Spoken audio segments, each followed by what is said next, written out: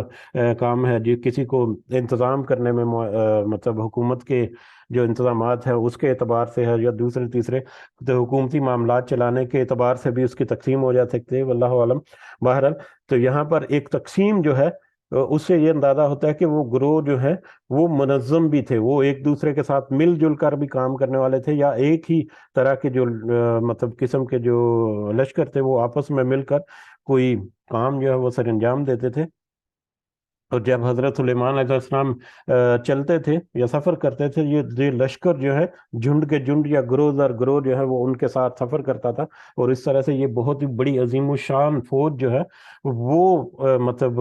نمودار ہوتی تھی جب حضرت سلیمان جو ہے وہ اپنے سفر پر آتے تھے۔ اس کا اندازہ کرنے کے لیے یہ جو آرمی کے ریلیٹڈ فوجی مختلف قسم کی جو مطلب پریزنٹیشنز ہوتی ہیں، جیسے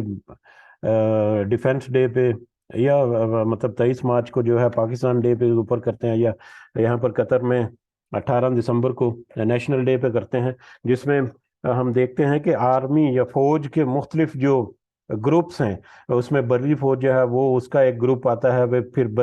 بحری فوج جو ہے نیوی کے وہ آتے ہیں، پھر فضائی فوج آتے ہیں، پھر فضائی مارچ پاس جو ہے وہ کیا جاتا ہے، یعنی ایئر پلین جو ہے وہ وہاں سے گزرتے ہیں، ٹینک جو ہے وہ ان کا گروہ جو ہے وہ آتا ہے، مختلف طرح کے ہتھیار جو ہے ان کا گروہ۔ تو ایک گروہ در گروہ ایک تقسیم جو ہے وہ کی جاتی ہے، صرف اشارتاً یہاں پر سمجھنے کے لیے کہ یہ سارے کے سارے گروہ جو ہیں وہ ایک ساتھ میں جب سفر کریں گے کسی حکمران کے پیچھے، تو اس کی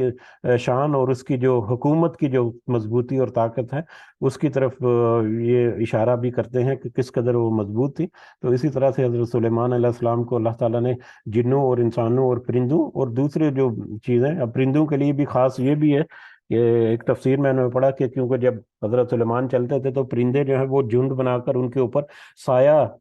کرتے تھے، تو اس وجہ سے غالباً یہاں پر پرندوں کا اسپیسیفکلی ذکر کیا گیا، اور دوسری ریزن جو ہے وہ آگے ہدہد کا ذکر ہے، وہ بھی وجہ ہو سکتی ہے۔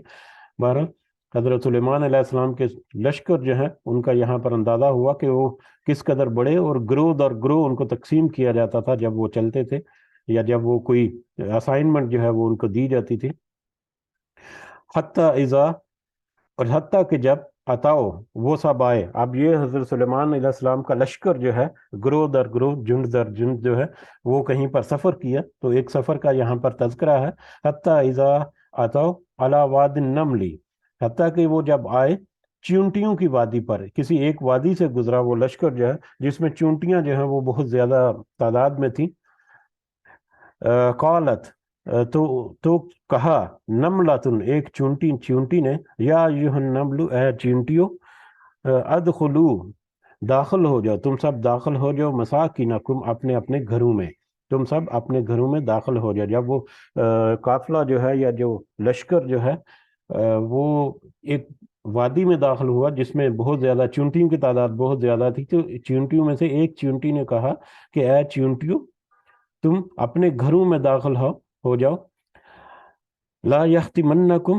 ہرگز نہ کچل نہ دے تمہیں سلیمان و جنودہ، اور اس کا لشکر. یہ نہ ہو کہ سلیمان اور اس کا لشکر تمہیں کچل دیں، تمہیں مسل ڈالیں. وہم لا یشعرون، اور اس حال میں کہ وہ شعور ہی نہ رکھتے ہوں، ان کو اس چیز کا علم ہی نہ ہو، یا انہوں نے اس کی چیز کی طرف توجہ ہی نہ دی ہو. اب یہاں پر چیونٹی جو ہے ایک بہت ہی مطلب معمولی سا مطلب ایک جانور ہے، جاندار ہے، جو مطلب عام طور پر تو اس کو جب غور سے دیکھا جائے یا چلتی پھرتی نظر آ جائے، ہاں اگر بہت زیادہ تعداد میں ہے تو یقیناً نظر آتی ہیں آسان سے، لیکن کچھ تھوڑی بہت اگر ہیں کہیں تو ان کو مطلب تھوڑا سا اسپیسیفکلی نظر دوڑائیں تو پھر، ادروائز تو عام چلنے پھرنے میں یہ وہ تو ان کو تو بالکل اگنور کر دیا جاتا ہے، یا وہ اتنا ویزیبل بھی نہیں ہوتی ان کے حجم کی وجہ سے. لیکن یہاں پر انہوں نے کہا، چونٹی نے کہا کہ سب چونٹیوں سے کہا کہ تم چھپ جاؤ، یہ نہ ہو کہ سلیمان اور اس کا لشکر جو ہے وہ تمہیں لا علمی میں، لا یا بے خبری میں تمہیں مسل نہ ڈالیں، یا تمہیں نقصان نہ ڈالیں، تمہیں قتل کرنا کر ڈالیں یا کچل نہ ڈالیں. یہاں پر مختلف علماء جو ہے وہ بہت ساری مختلف پہلوؤں کے اوپر بات کرتے ہیں. ایک تو نبیوں کے اوپر، کہ نبیوں کو بھی اس طرح سے مطلب غیب کا علم نہیں تھا. حضرت سلیمان علیہ السلام کی طرف بھی اشارہ ہو گیا کہ ان کو بھی غیب کا علم نہیں تھا، لیکن اللہ تعالیٰ نے ان کو جو حکومت اور جو ان کو خصوصیات نوازی تھیں، ان کی وجہ سے وہ ان کو بہت ساری مطلب چیزیں جو ہیں ان کا پتہ ہو جاتا تھا. دوسرا یہاں پر جو خاص نوٹ کرنے کی بات ہے وہ ہے چونٹی. ایک تو یہ ہے کہ چونٹیاں جو ہیں وہ بھی ادراک رکھتی ہیں، وہ بھی اپنی حفاظت کرتی ہیں، یہ بھی ایک الگ سے ٹاپک ہے. لیکن یہاں پر خاص جو چیز نوٹ کرنے کی ہے وہ اگلی آیت میں ہمیں ملے گی. اس آیت میں ہے کہ چونٹیاں، کیونکہ حضرت سلیمان علیہ السلام جو ہیں، جیسا کہ ذکر ہوا کہ پرندوں کے علاوہ جنوں کے علاوہ اور بھی مخلوقات تھی جن کی وہ زبان سمجھتے تھے، یا جن کے اوپر ان کی حکومت تھی، یا جو ان کے تابع تھی. تو ان میں یقیناً چونٹی بھی تھی کہ یہ چونٹیوں کا آپس میں جو مکالمہ ہوا کہ یہ نہ ہو کہ بے خبری میں، لاشعوری میں سلیمان علیہ السلام اور ان کا لشکر جو ہے وہ تمہیں کچل ڈالیں. لہذا حفاظت کے طور پر تمہیں چاہیے کہ تم اپنے آپ کو گھروں میں لے جاؤ، یا اپنے گھروں میں محفوظ ٹھکانوں پر پہنچ جاؤ. فتبسم، تو وہ مسکرایا. حضرت سلیمان علیہ السلام مسکرائے چونٹی کی بات سن کر، وہ مسکرائے. انہوں نے چونٹی کی بات کو سن بھی لیا، اور اس کے اوپر ان کا تبسم جو ہے اردو میں بھی ہم استعمال کرتے ہیں. اور یہ تبسم جو ہے، یہ اس میں تکبر نہیں ہوتا بلکہ اس میں تو محبت ہوتی ہے. بہرحال وہ مسکرایا ضاحکن، ہنستے ہوئے، من قولہا، اس کی بات سے، اس چونٹی کی بات کو سن کر حضرت سلیمان علیہ السلام جو ہے وہ تبسم انداز میں مسکرائے. وقال ربی اوزعنی، اور اس نے کہا اے میرا رب مجھے توفیق دے، ان اشکر نعمتک، کہ میں شکر کروں تیری نعمت کا. حضرت سلیمان علیہ السلام نے کہا کہ اے رب مجھے توفیق دے کہ میں تیری نعمت کا شکر کروں، اللہ تی انعمت علیہ وعلی والدیہ، جو تو نے انعام کی مجھ پر اور میرے والدین پر. اے میرے رب تو میرے اور میرے والدین پر جو تو نے انعام کیے، مجھے ہمت اور توفیق دے کہ میں اس کا شکر ادا کروں. یہاں پر پوائنٹ نوٹ کرنے کی یہ ہے کہ ایک حقیر سی چیز، ایک حقیر سی مخلوق جس کو کوئی بھی پرکھتا نہیں، جس کو کوئی قدر و منزلت نہیں دیتا، تو اتنی بڑی حکومت کا بادشاہ یا حکمران جو ہے وہ ایک چھوٹی سی حقیر سی چونٹی جو ہے اس کے ساتھ اس کی بات سن پر وہ مسکرائی، اور اس حقیر سی چیز کے اوپر بھی اس نے اللہ کا شکر ادا کیا کہ تو نے مجھے اور میرے والدین کو یہ بے شمار انعامات جو ہیں وہ عطا کیے. تو اس سے ہمیں یہ اندازہ ہونا چاہیے کہ چھوٹی سی چھوٹی جو نعمت اللہ تعالیٰ نے عطا کی ہے اس کے اوپر بھی انسان کو شکر ادا کرنا چاہیے. تو بلکہ یہاں سے آپ یہ سمجھ لیں کہ کوئی گناہ جو ہے وہ حقیر نہ سمجھے کہ اس کو کیا نہ جائے، کوئی نیکی حقیر نہ سمجھے کہ اس کو چھوڑ دیا جائے، اور کوئی نعمت جو ہے اس کو حقیر نہ سمجھا جائے کہ اس کا شکر نہ ادا کیا جائے. تو چھوٹی سے چھوٹی، حقیر سے حقیر نظر آنے والی نعمت جو ہے وہ در حقیقت اللہ تعالیٰ کی بہت بڑی نعمتوں میں سے ایک نعمت ہے ہمارے لیے. تو اس کی طرف بھی ہمیں اس آیت سے یہ اشارہ ملتا ہے. بہرحال حضرت سلیمان جو ہے انہوں نے چونٹی کی بات سن کر اس کے اوپر بھی اللہ کا شکر ادا کیا، اور اللہ کی تعریف کرتے ہوئے کہا، جو اللہ سے دعا کی کہ میں مجھے حکمت و توفیق دے کہ میں شکر ادا کروں. یہ بھی اللہ کی نعمت ہے. شکر ادا کرنے کی توفیق دینا بھی اللہ تعالیٰ کی نعمت ہے۔ بہر جس نے مجھ پر اور میرے والدین پر بے شمار انعامات کیے، اور پھر دعا فردر بھی دعا کی، وہ ان اعمل صالحا، اور انہوں نے یہ بھی دعا کی اور یہ کہ میں عمل کروں صالحا نیک، ترضاہ جسے تو پسند کرے، اور مجھے یہ بھی توفیق دے کہ میں وہ ایسے نیک عمل کروں جسے تو پسند کرے، یعنی تیری حکموں کے مطابق میں نیک اعمال بھی کرتا رہوں، یہ بھی مجھے توفیق دے۔ وَأَدْخِلْنِي بِرَحْمَتِكَ، اور تو داخل فرما دے مجھے اپنی رحمت سے، فی عبادک الصالحین، اپنے نیک بندوں میں، اور مجھے تو اپنے نیک بندوں میں اپنی رحمت سے داخل فرما دے۔ اب یہ نیک بندوں میں، دنیا میں تو ظاہر ہے ان کی ایک سلطنت تھی،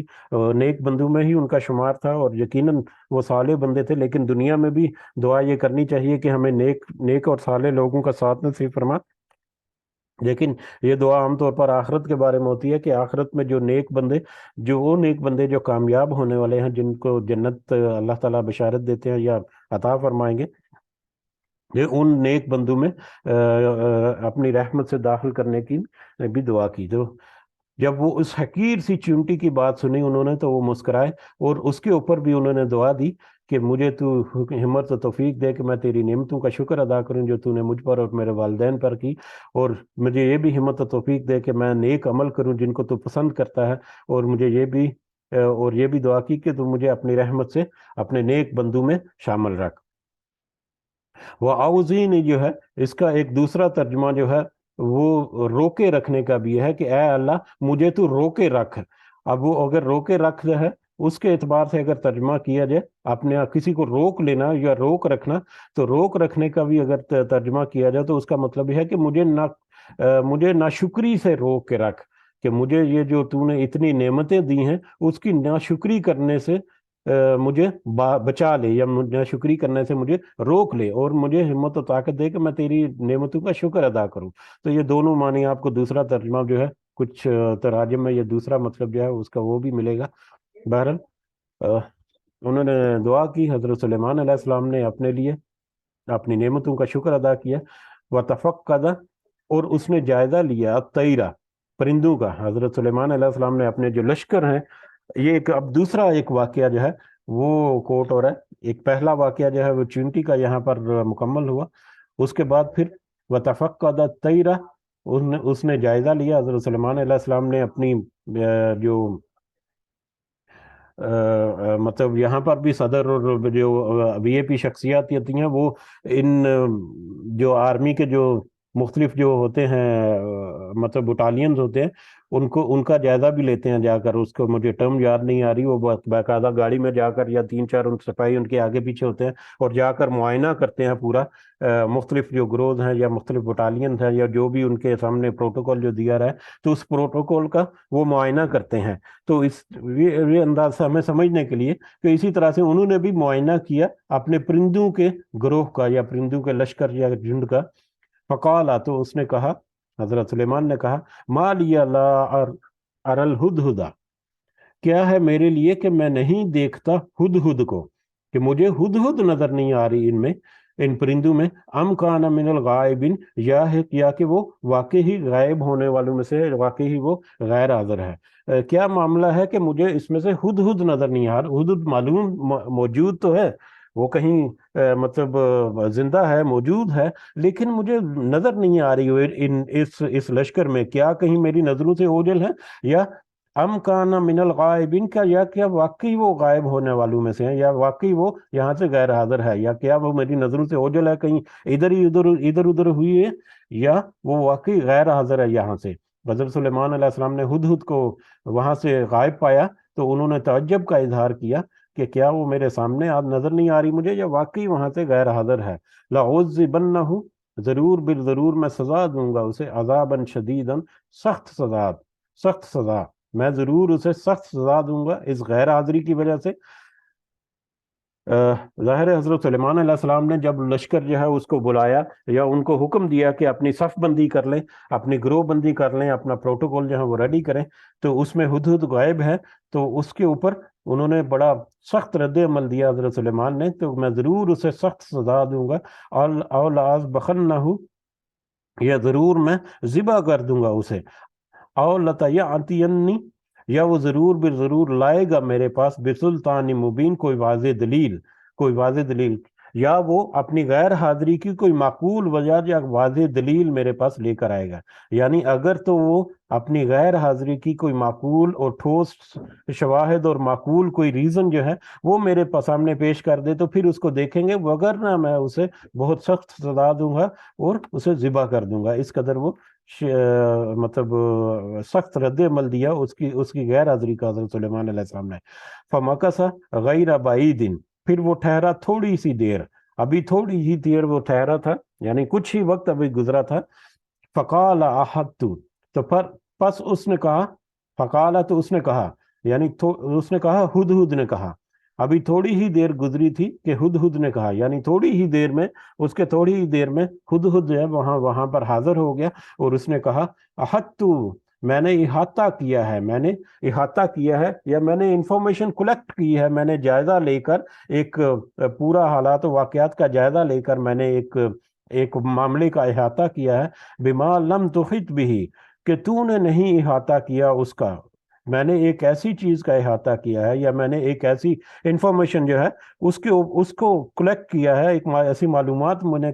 مطلب جمع کی ہیں جو تیرے پاس نہیں ہے۔ ہدہد نے کہا کہ حضرت سلیمان تھے کہ میں نے ایسی چیزوں کا احاطہ کیا ہے یا ایسی انفارمیشن میں نے کلیکٹ کی ہے جو کہ آپ کے پاس بھی نہیں ہے۔ لم تحط بھی، کہ تو نے احاطہ نہیں کیا اس کا، وجئتک، اور میں آیا ہوں آپ کے پاس، من سبا، ان سبا سے، سبا سے، بنبا ان یقین، ایک یقینی خبر کے ساتھ، اور میں سبا سے آپ کے پاس ایک یقینی خبر کے ساتھ آیا ہوں۔ میں نے کچھ انفارمیشن کلیکٹ کی ہے جو انفارمیشن آپ کے پاس نہیں ہے، اور میں سبا سے ایک یقینی خبر لے کر آیا ہوں۔ سبا جو ہے وہ ایک قوم کا نام تھا، یہ اس قوم کے اوپر، اس کے قوم کے نام کے اوپر اس شہر کا نام جو ہے وہ بھی سبا پڑ گیا تھا، اور وہ سلطنت یمن میں تھا اس وقت، آج بھی یمن کا ہی حصہ ہے۔ تو یمن میں سبا ایک شہر کا نام ہے، وہاں پر ایک قوم جو ہے وہ آباد ہے، اس کا نام بھی سبا ہے۔ تو میں سبا کی ایک بہت ہی باوثوق ذرائع سے اور بڑی ہی یقینی خبر جو ہے وہ لے کر آیا ہوں، اور ایک ایسی خبر ہے جس کا آپ کو بھی احاطہ نہیں، یا جس کے بارے میں آپ کو بھی معلومات نہیں ہے۔ وہ کیا ہے؟ انی وجدت امرأۃ، بے شک میں نے پایا ہے ایک عورت کو، تملکہم، حکومت کرتی ہے ان پر۔ ایک تو تعجب کی بات یہ تھی اس کے لیے، ہدہد کے لیے، کہ اس سبا قوم جو ہے اس پر ایک عورت حکومت کرتی ہے۔ اس عورت کا نام جو ہے وہ بلقیس ذکر کیا جاتا ہے، اور بلقیس جو ہے وہ، بلقیس نام کی عورت جو ہے وہ حکومت پر اس سبا جو شہر ہے یا جو قوم ہے اس کے اوپر وہ حکومت کرتی ہے۔ اور یہ حکومت جو ہے یہ بھی بڑی، کہہ لیں کہ بڑی طاقتور اور بڑی مطلب وسائل سے بھرپور یہ حکومت یا یہ فوج جو ہے وہ بھی کہہ سکتے ہیں کہ میں نے دیکھا ہے کہ سبا پر ایک عورت حکومت کرتی ہے، وہ اوتیت، اور وہ دی گئی ہے، یا اس عورت کو دی گئی ہے، اس حکومت کو دی گئی ہے، من کل شیء، ہر چیز میں سے، یعنی ان کو سارے دنیاوی مال، اسباب اور دولت اور طاقت جو ہے وہ اس کو دی گئی ہے۔ وَلَهَا عَرْشٌ عَظِيمٌ، اور اس کا تخت بھی بڑا شاندار ہے، اور اس کا تخت، اس عورت جو ہے وہ بادشاہ عورت جو ہے وہاں پر بلقیس جو ہے، اس کا تخت جو ہے وہ بھی بڑا شاندار ہے۔ اس تخت کے بارے میں بھی کہا جاتا ہے کہ وہ بہت ہی بڑا، حجم کے اعتبار سے بھی بہت بڑا تھا، اور مطلب جاہ و جلال کے اعتبار سے بھی ہیرے جواہرات میں اس میں جڑے ہوئے تھے، اور ویسے بہت مطلب قیمتی کر کے وہ بنایا گیا تھا اس طرح سے۔ تو لہٰذا اس تخت کا بھی یہاں پر تذکرہ ہوا کہ وہ تخت جو ہے اس کا وہ بھی بڑا شاندار ہے۔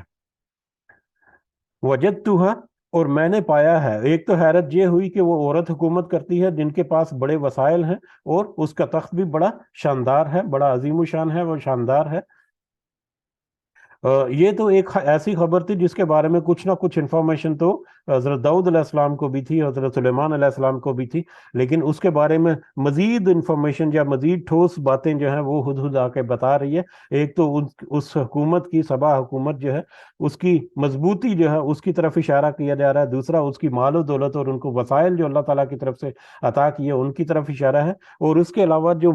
سب سے اہم بات ہے وہ ہے وجدتھا، اور میں نے پایا ہے اسے، اس قوم کو، اسے یعنی اس عورت کو بلقیس کو، وقومہا اور اس کی قوم کو، یسجدون کہ وہ سجدہ کرتے ہیں، للشمس من دون اللہ سورج کو اللہ کے سوا، اللہ کو چھوڑ کر وہ سورج کو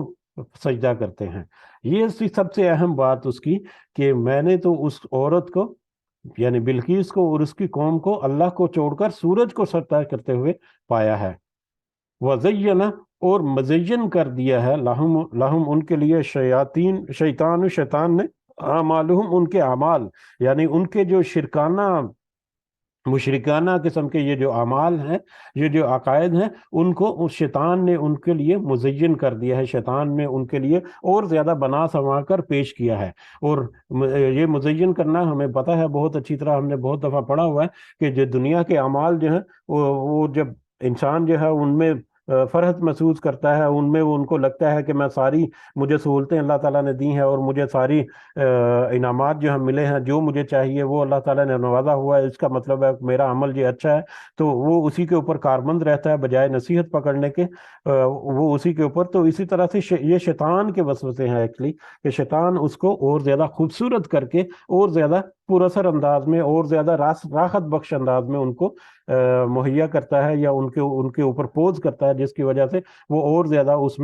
اس گمراہی میں کھبے چلے جاتے ہیں۔ بہرحال، اور شیطان نے ان کے عملوں کو، ان کے مشرکینہ جو رویے ہیں، ان کو شیطان نے اور زیادہ مزین کر کے ان کے سامنے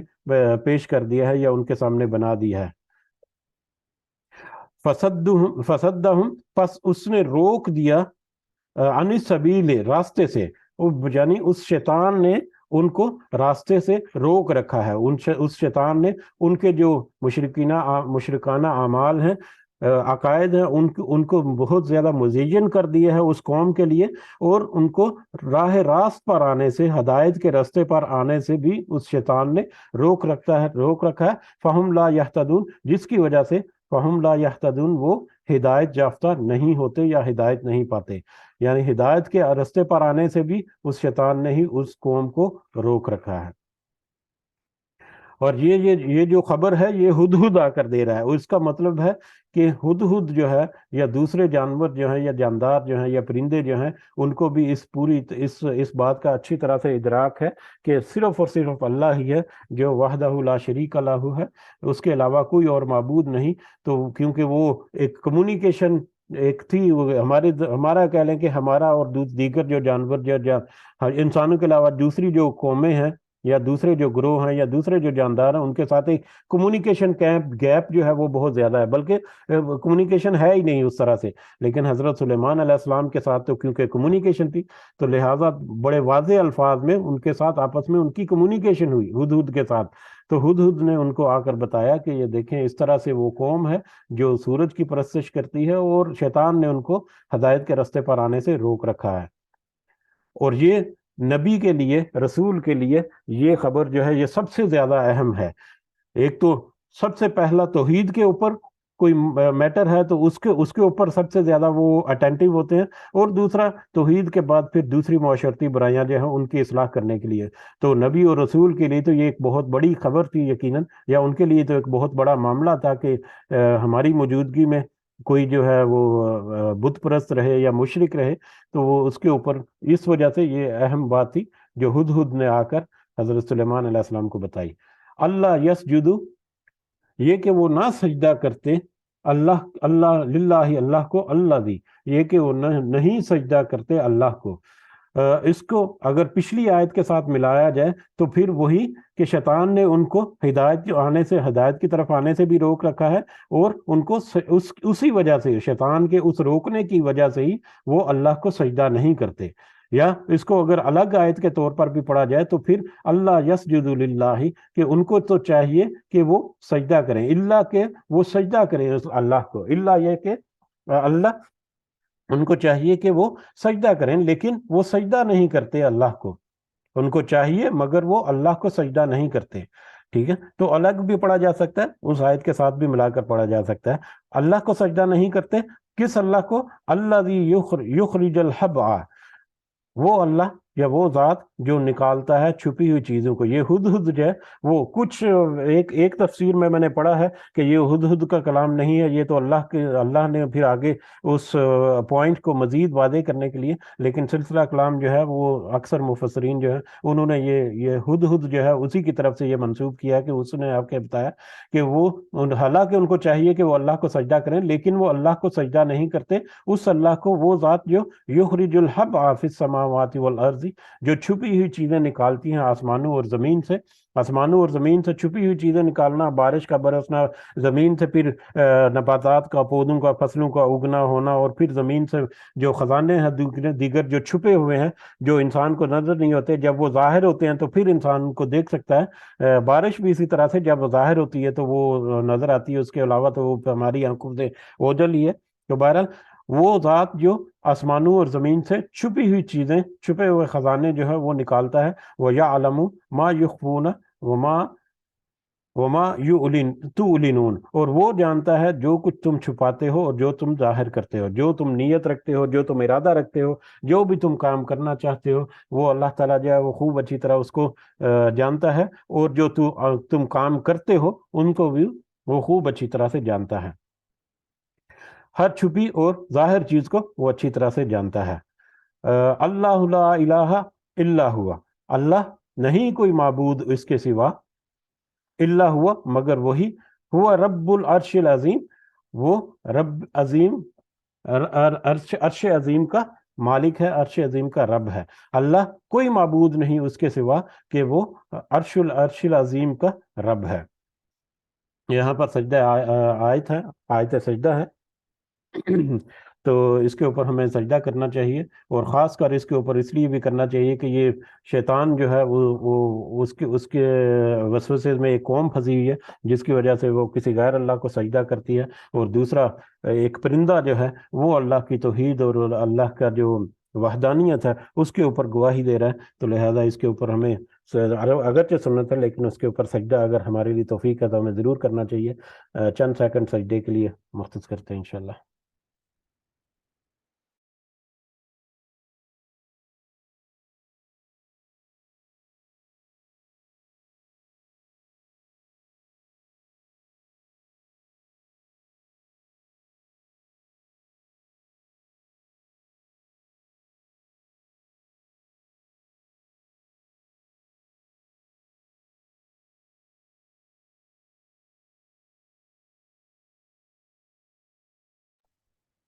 جی السلام علیکم ورحمۃ اللہ وبرکاتہ. جی سجدہ ہمیں پتہ ہے، ہم نے ایک دو دفعہ تذکرہ کیا ہے کہ آیت کا سجدہ جو ہے اس کو پوسٹ پون کیا نہیں، جمع کرنے والا سجدہ جو ہے وہ صحیح نہیں ہے. اگر آیت سجدہ تلاوت جو ہے وہ اگر آ جائے تو اگر آپ کے لیے ممکن ہے تو اسی وقت سجدہ کر لیں، بعد میں اس کے سجدے کا کوئی جواز نہیں ہے.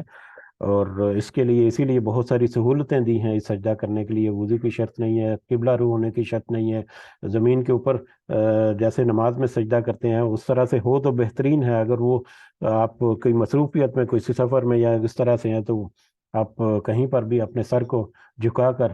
جو سجدے کی دعا ہے وہ پڑھ سکتے ہیں. تو سجدے میں بہت ہی سہولت دی گئی ہے، تو لہذا سجدہ جو ہے آرام سے کیا جا سکتا ہے جب بھی اس کو مطلب کوئی ایسی آیت جو ہے وہ ہمارے سامنے آئے. بہرحال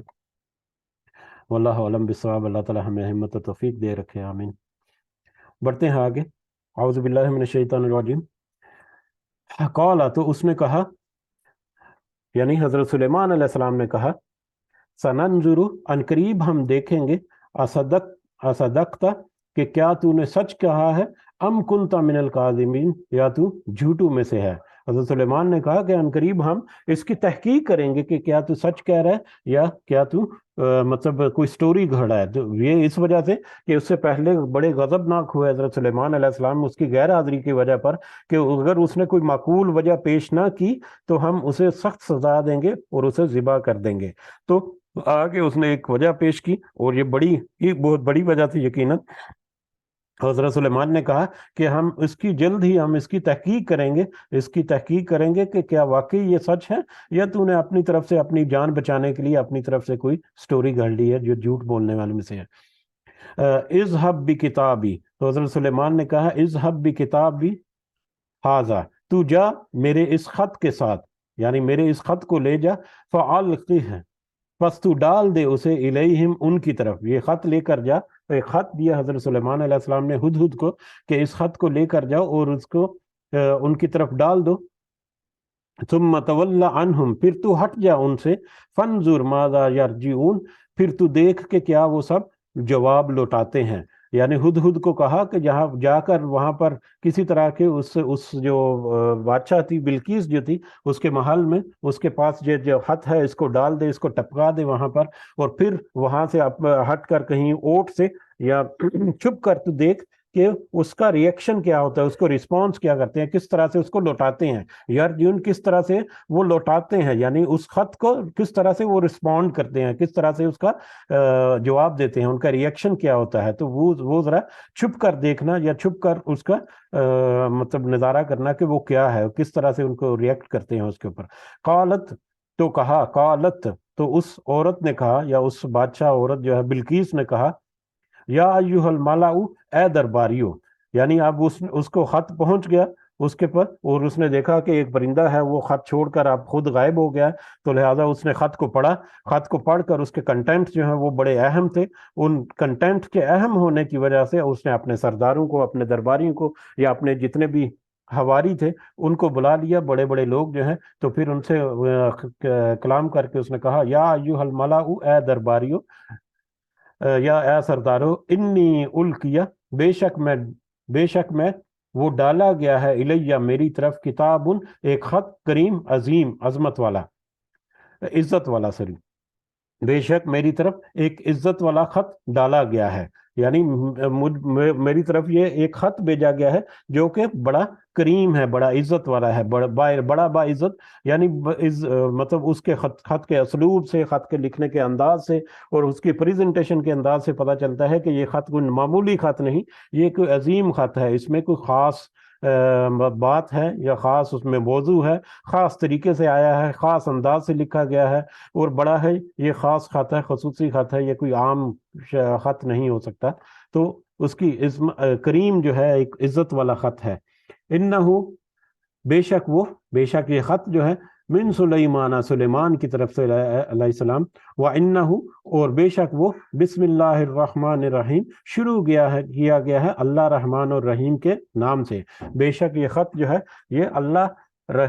رحمان اور رحیم کے نام سے شروع کیا گیا ہے۔ بسم اللہ الرحمن الرحیم، شروع کرتا ہوں اللہ کے نام سے، جو ہم عام طور پر ترجمہ کرتے ہیں، اور کسی بھی چیز کے خط وغیرہ کے لکھنے سے پہلے جو ہے سب سے پہلی سٹیٹمنٹ بھی سورتوں کے آغاز میں بھی یہی آیت ہوتی ہے، بسم اللہ، کہ بے شک یہ جو ہے سلیمان کی طرف سے ہے، سلیمان بادشاہ کی طرف سے علیہ السلام، اور اس کو بسم اللہ الرحمن الرحیم سے شروع کیا گیا ہے۔ تو یہ خط جو ہے بسم اللہ الرحمن الرحیم، یہ اٹ سیلف مطلب ایک پیغام جو ہے، ایک فل فلیجڈ پیغام جو ہے حضرت سلیمان نے وہ بھی ان کو بتا دیا کہ دیکھو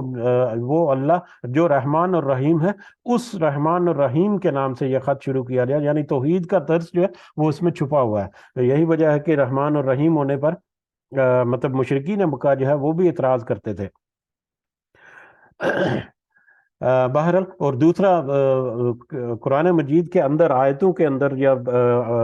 صورتوں کے اندر صرف یہ ایک واحد مقام ہے، یہاں پر آیت بسم اللہ جو ہے پوری جو ہے بسم اللہ الرحمن الرحیم، ادروائز کسی بھی سورہ مبارکہ کے شروع کرنے سے پہلے بسم اللہ پڑھنا جو ہے وہ لازم ہے ہمارے لیے۔ وہ بسم اللہ پڑھنا جو ہے کیا وہ اس سورہ کا حصہ ہوتا ہے یا الگ ہوتا ہے، اس میں کچھ اختلاف ہے۔ اسی وجہ سے جو آیت بسم اللہ لکھی ہوتی ہے صورتوں کے شروع میں، اس کے اوپر آیت نمبر جو ہے وہ نہیں ہوتا، مطلب لیکن اس میں کچھ اختلاف ہے کہ کیا وہ سورت کا حصہ ہوتا ہے یا الگ ہوتا ہے۔ عام گمان یہی ہے کہ وہ سورہ کا ایک پروٹوکول ہے یا ایک آئیڈینٹیٹی ہے کہ اس سورہ کو شروع کرنے سے پہلے اس کی بسم اللہ الرحمن الرحیم پڑھی جائے۔ زیادہ جو گمان جو ہے وہ یہی کہا جاتا ہے۔ بہرحال یہ قرآن مجید کی جو صورتوں کے اندر جو آیت بسم اللہ ہے وہ یہی ایک مقام ہے جس پہ اوپر یہاں پر آیا، اور یہ حضرت سلیمان علیہ السلام نے مطلب جو مکتوب جو خط لکھا، اس سے ہمیں اندازہ ہوتا ہے کہ یہ بسم اللہ الرحمن الرحیم یہ کلمہ جو ہے یہ بھی بہت پرانا، ہزاروں سالوں سے چلتا آ رہا ہے، اور پچھلے نبیوں کا بھی یہی قول رہا ہے یا یہی عمل رہا ہے کہ وہ کام کرنے سے پہلے، خط لکھنے سے پہلے یا اس طرح کے معاملات میں وہ بسم اللہ الرحمن الرحیم جو ہے وہ اس کا اہتمام کرتے تھے، پڑھتے تھے۔ بہر اب وہ خط جو ہے وہ سلیمان کی طرف سے ہے، جو بسم اللہ الرحمن الرحیم سے شروع کیا گیا ہے۔ اللہ، اس میں کیا ہے، اس خط میں کیا ہے؟ اللہ یہ کہ نہ تعلو، تم سرکشی کرو، علیہ، میرے مقابلے میں، کہ یہ اس خط کا متن کیا ہے، یا اس خط کا جو میسج ہے وہ میسج کیا ہے؟ اللہ تعلو علیہ، کہ مجھ پر یا میرے مقابلے میں تم سرکشی مت کرو، میرے مقابلے میں سرکشی مت کرو۔ یہ یہاں پر توحید ہے، کہ توحید کا جو مطلب راستہ ہے اس کے مقابلے میں، یہ میرے مقابلے میں کا مطلب کہ توحید کا درس ہے، کہ توحید کے مقابلے میں تم سرکشی مت کرو، یا میرا یہ جو پیغام ہے توحید کا، اس توحید کے بابت تم سرکشی مت کرو میرے مقابلے میں۔ وَأَتُونِي، اور تم سب آ جاؤ میرے پاس، مسلمین، فرما برداری کرنے والے بن کر، یا مسلمان بن کر، اور تم سب میری طرف فرما برداری کرتے ہوئے آ جاؤ۔ یہ خط میں ان کا جو مین تھا کہ توحید جو ہے اس کے میٹر میں جو ان کو اندازہ ہو گیا اس خط سے، تو اس کے باقی بھی کنٹینٹس میں یقیناً یہ ہوگا سارا کچھ کہ تم میرے مقابلے میں، یعنی میرا جو پیغام ہے توحید کا، اس کے مقابلے میں تم سرکشی مت کرو۔ اس کے مقابلے میں اگر تم اکڑ کر کھڑے ہو جاؤ گے اور اپنی طاقت دکھانے کی کوشش کرو گے تو تمہیں میرا مقابلہ کرنا پڑے گا، تو لہذا تمہیں چاہیے کہ تم آتونی واتونی، تو تم آ جاؤ میرے پاس مسلمان بن کر فرما برداری کرتے ہوئے۔ دو طرح سے ہو سکتا ہے، یا کوئی بھی مسلمان حکومت جو ہے وہ کسی، اس سے پہلے یہ سنت رہی ہے ساری مسلمان حکومتوں کی، کہ وہ جب پیغام دیتے ہیں تو دو رستے دیتے ہیں، دو رستے جو ہیں، دو آپشن دی جاتی ہیں۔ ایک تو اسلام کو، توحید کو قبول کر کے، اسلام قبول کر کے مسلمانوں کے صف میں شامل ہو کر مسلمانوں کے میں آ جاؤ، ٹھیک ہے، اسلام کی تابع فرمانی کر دو، یا اگر وہ نہیں تو پھر تم اپنے حکومت جو ہے وہ ہمارے حوالے کر دو، تاکہ تمہارے جو دوسرے جو مطلب رعایا ہے ان تک یہ درس پہنچ سکے اور ان کے ساتھ کوئی ناانصافی نہ ہو سکے۔ ادروائز تیسرا جو راستہ ہے وہ مقابلے کا کھلا ہے۔ تو حق اور سچ کو لاگو کرنے کے لیے یہ دو تین آپشن جو ہے وہ دی جاتی تھی۔ اسی طرح سے ان کو بھی، یا تو تم میری فرما برداری کرتے ہوئے ایمان کو قبول کر لو اور میرے پاس حاضر ہو جاؤ، یا میرے اسلام کو قبول کر لو، یا میری فرما برداری قبول کرتے ہوئے میری حکومت کے تحت آ جاؤ، تاکہ باقی جو رعایا ہے ان کے لیے مطلب آسانی ہو، ان کو یہ اللہ کا توحید کا درس جو ہے وہ پہنچایا جا سکے، یا اس طرح کے جو بھی معاملات۔ تو بہرحال اس کا پیغام جو ہے حضرت سلیمان علیہ السلام کا وہ واضح طور پر وہ پہنچ گیا، اور جس کو پھر اس کی امپورٹنس کی وجہ سے وہ ملکہ سبا جو تھی بلقیس، اس نے اپنے سرداروں کو وہ خط جو ہے وہ سنایا کہ دیکھو یہ سلیمان کی طرف سے آیا ہے، اس میں بسم اللہ الرحمن الرحیم سے شروع کیا گیا، جس سے اندازہ ہوتا ہے کہ یہ بڑا عزت والا خط ہے، اور اس میں مطلب سلیمان کی پیروی یا فرما برداری کرنے کا مطلب میسج بھیجا گیا کہ اگر تم خیریت چاہتے ہو تو تم یا تو اسلام قبول کر لو، یا میری تابع داری میں آ جاؤ، فرما برداری میں آ جاؤ۔ یہیں پہ رکتے ہیں، انشاءاللہ کل سے آگے چلیں گے۔ اللہ تعالیٰ سے دعا ہے کہ ہم نے جو سمجھنے کی کوشش کی اس کو اللہ تعالیٰ صحیح معنوں میں ہمارے دلوں میں اتارے، اور اس کے صحیح نصیحت جو ہے وہ ہمیں اللہ تعالیٰ حاصل کرنے کی توفیق عطا فرمائے۔ اس میں جو ہدہد نے جو تذکرہ کیا وہاں پر توحید کے بارے میں، تو اس کی نسبت سے ایک حدیث ہے، وہ جسٹ آپ کے لیے میں شیئر کر دیتا ہوں یہاں پر، کہ نبی کریم صلی اللہ علیہ وسلم نے فرمایا کہ 4 جانور ہیں جن کو نبی کریم صلی اللہ علیہ وسلم نے قتل کرنے سے منع کر دیا۔ وہ 4 جانور کون کون سے ہیں؟ یہ مسند احمد کی حدیث ہے کہ 4 جانور چار جانوروں کو قتل مت کرو، جن میں ہے چیونٹی، شہد کی مکھی، ہدہد اور سرد۔ ہدہد، سرد، شہد کی مکھی اور چیونٹی۔ ہدہد بھی ایک چھوٹا سا پرندہ ہے، اور سرد جو ہے وہ بھی ایک چھوٹا سا پرندہ ہی ہے، فاختہ کی طرح کا یا چڑیا کی طرح کا یا اتنے کے سائز کا۔ اس کو لٹورا بھی کہا جاتا ہے، اور یہ بھی ایک چھوٹا سا پرندہ ہے فاختہ کی طرح۔ تو ان 4 جانوروں کو اللہ تعالیٰ نے نبی کریم صلی اللہ علیہ وسلم نے قتل کرنے سے منع بھی کیا ہوا ہے۔ تو لہٰذا ہمیں کوشش کرنی چاہیے، خاص کر چیونٹی کے بارے میں بڑی احتیاط رکھنی چاہیے، کہ وہ بھی گھروں میں عام طور پر پائی جاتی ہے، تو مطلب اس کے بارے میں تھوڑی سی احتیاط ہو جائے تو ہمارے لیے بہتر ہے. اللہ تعالیٰ سے دعا ہے کہ اس میں ہمیں نصیحت کی باتیں چن کر ہمارے دلوں میں اتارے. آمین یا رب العالمین. وما علینا الا البلاغ المبین. جی اگر کوئی اضافہ کرنا چاہ رہے ہیں تو کر سکتے ہیں. جزاکم اللہ خیرا کثیرا. السلام علیکم ورحمۃ اللہ وبرکاتہ. وعلیکم السلام ورحمۃ اللہ وبرکاتہ. اللہ تبارک و تعالیٰ نے ان آیات کریمہ میں حضرت داؤد علیہ السلام اور ان کے فرزند سلیمان علیہ السلام پر اپنے احسان کا ذکر کرتے ہوئے جو باتیں کی ہیں تو ان سے ہم بہت کچھ سیکھ سکتے ہیں. جیسے سب سے پہلی بات ہے کہ اللہ تعالیٰ نے ان کو وسیع علم سے نوازا. یہ ایک بہت بڑی نعمت تھی ان کے لیے. اس منزلت کے عطا ہونے پر انہوں نے جو اللہ تعالیٰ کا شکر ادا کیا تو یہ ہمارے لیے یعنی ایک بندے کی سعادت کا عنوان ہے. شکر ادا کرنا, اللہ تعالیٰ کی حمد بیان کرنا. اتنے پیارے خوبصورت الفاظ میں انہوں نے الحمدللہ الذی فضلنا علی کثیر من عبادہ المؤمنین, یعنی اپنے مومن بندوں کے میں شامل یعنی ہونے کی ایک صفت جو ہے نا شکر. تو یہ ہمارا ایک بہت بڑی ایک بندے کی سعادت ہے, یہ اللہ کی نعمت پر شکر ادا کرنا. یہ پوائنٹ بہت اہم ہے کہ ہمیں اپنے تمام دینی اور دنیاوی نعمتوں پر اللہ تعالیٰ کا شکر ادا کرنا چاہیے, اور یہ ایمان رکھنا چاہیے کہ تمام نعمتیں صرف اور صرف اس کے رب کی طرف سے ہی عطا ہوتی ہیں. اور کرنے کا کام کیا ہے کہ ہم نے ان نعمتوں پر شکر کرنا ہے اور تکبر نہیں کرنا. اور یہ ساری نعمتیں جو ہیں یہی کہ بے انتہا میں شکر ادا کرنا ہے. پھر دوسرے نمبر پہ جو حضرت سلیمان علیہ السلام جو تھے, چونٹیوں سے ہم بہت کچھ سیکھ سکتے ہیں کہ جب انہوں نے ایک چھوٹی سی نعمت یعنی جو ہم بالکل پرواہ نہیں کرتے تو اس پہ وہ انہوں نے یعنی تبسم فرمایا, یعنی وہ ہنسے مسکرائے. تو اس سے ایک یہ بھی پوائنٹ ہے کہ ایک چھوٹی سی نعمت کو انہوں نے کس طرح انجوائے کیا اس ٹائم پہ, جو کہ ہم لوگ بڑی بڑی نعمتوں پر بھی آج یہ امت جو ہے نا انجوائے نہیں کر پا رہی. اور مسکراہٹ تو سمجھے کہ وہ بالکل ہی آج نا دیکھنے میں آتی نہیں ہے, کسی کے چہرے پہ مسکراہٹ ہوتی نہیں ہے. اور یہ کتنی بڑی بات ہے کہ مسکراہٹ جو ہے نا وہ بھی سنت کا جو ہے نا راستہ ہے. یعنی نبی صلی اللہ علیہ وسلم جو تھے وہ بھی مسکراتے تھے زیادہ جو ہے اپنے. تو یہ ایک یہ چیز ہے. اور دوسرا یہ ہے کہ یہ جو ہے چونٹیاں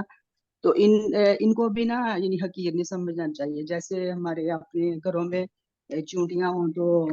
ان کی بھی مارنا نہیں چاہیے ان کو یعنی. اور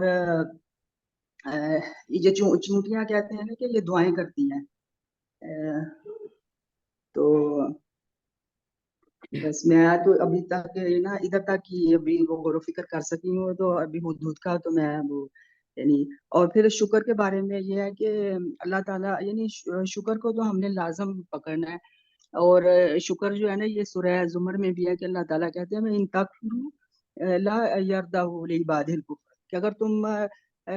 کفر کرو گے, ناشکری کرو گے تو اللہ تعالیٰ بالکل راضی نہیں ہوگا تم پہ. اور اگر تم یعنی اللہ تعالیٰ فرماتے ہیں کہ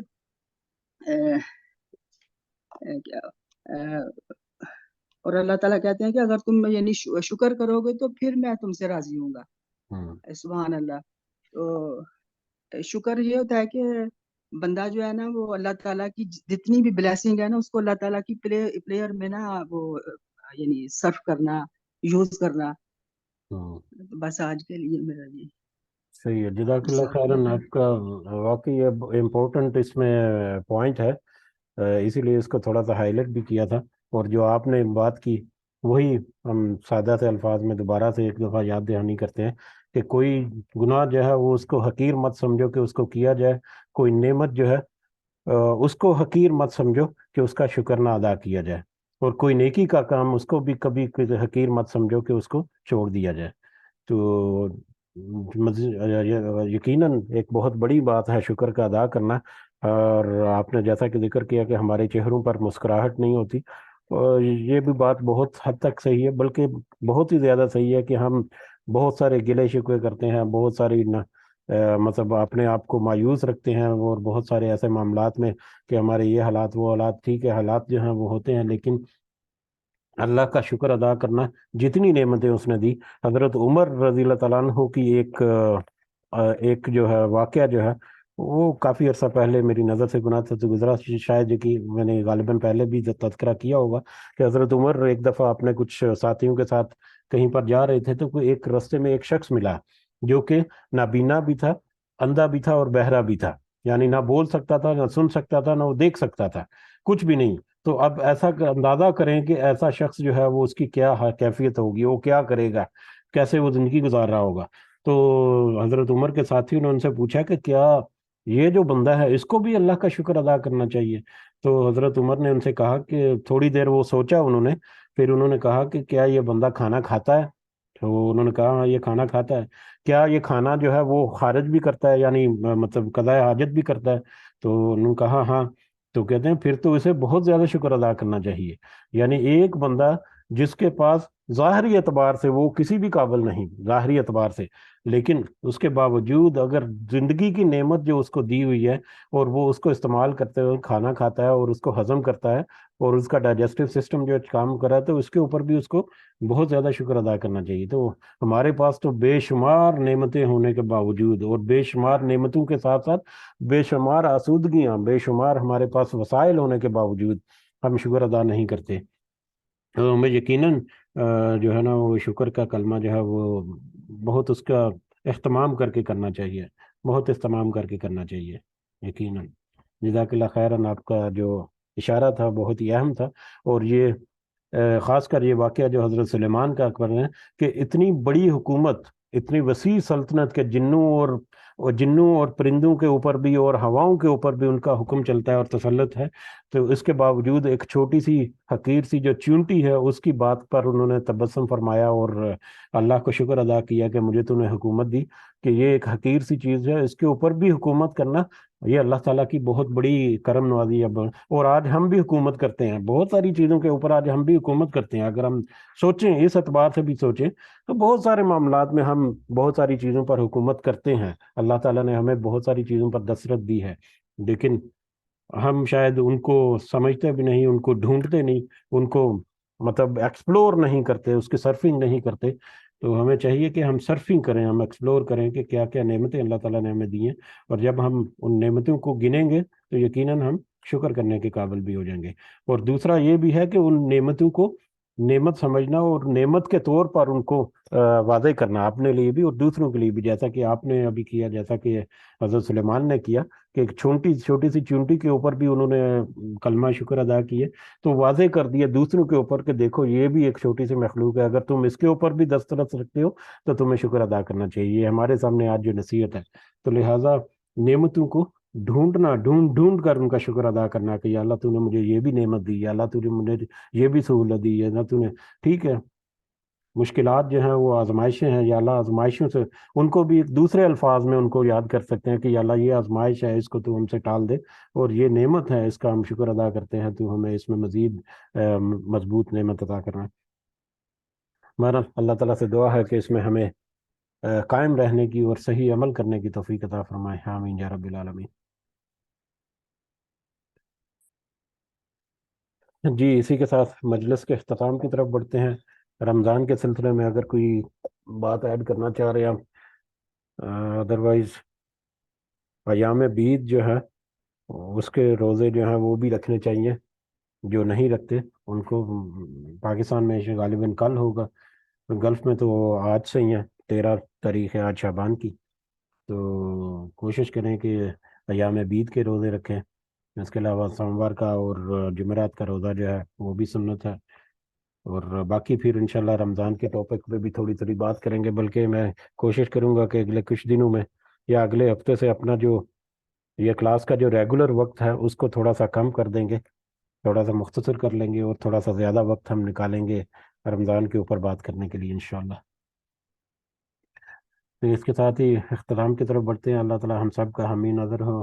ناصر ہو، ہمارے سارے ظاہری اور باطنی مسائل اللہ تعالیٰ ان میں خاص مدد فرمائے اور ہم سے دور فرمائے، ہماری نیک اور جائز حاجات اللہ تعالیٰ ہمیں ہماری قبول فرمائے، اس میں ہماری خاص مدد فرما کر ہمیں میسر فرمائے، ہمیں شکر کرنے کی توفیق عطا فرمائے۔ اللہ تعالی ہمیں نعمتوں کا شکر ادراک، ان کو سمجھنے کی بھی، اور پھر ان کو شکر ادا کرنے کی توفیق عطا فرمائے۔ اللہ تعالی ہمارے والدین کے ساتھ خاص فضل و کرم رکھے، صحت سے بھرپور زندگی عطا فرمائے۔ جتنے بیمار ہیں اللہ تعالی ان کو تندرستی عطا فرمائے۔ ہماری اولاد کو اللہ تعالی ہمارے تابع اور اللہ تعالی اپنی دین کے تابع بنائے، آمین یا رب العالمین۔ ربنا آتنا فی الدنیا حسنہ وفی الآخرۃ حسنہ وقنا عذاب النار۔ ربنا ظلمنا انفسنا وان لم تغفر لنا وترحمنا لنكونن من الخاسرین۔ ربنا تقبل منا انك انت السميع العليم وتب علينا انك انت التواب الرحيم۔ سبحان ربك رب العزة عما يصفون وسلام على المرسلين والحمد لله رب العالمين۔ سبحانك اللهم وبحمدك اشهد ان لا اله الا انت استغفرك واتوب اليك۔ جزاكم الله خيرا كثيرا۔ السلام علیکم ورحمۃ اللہ وبرکاتہ۔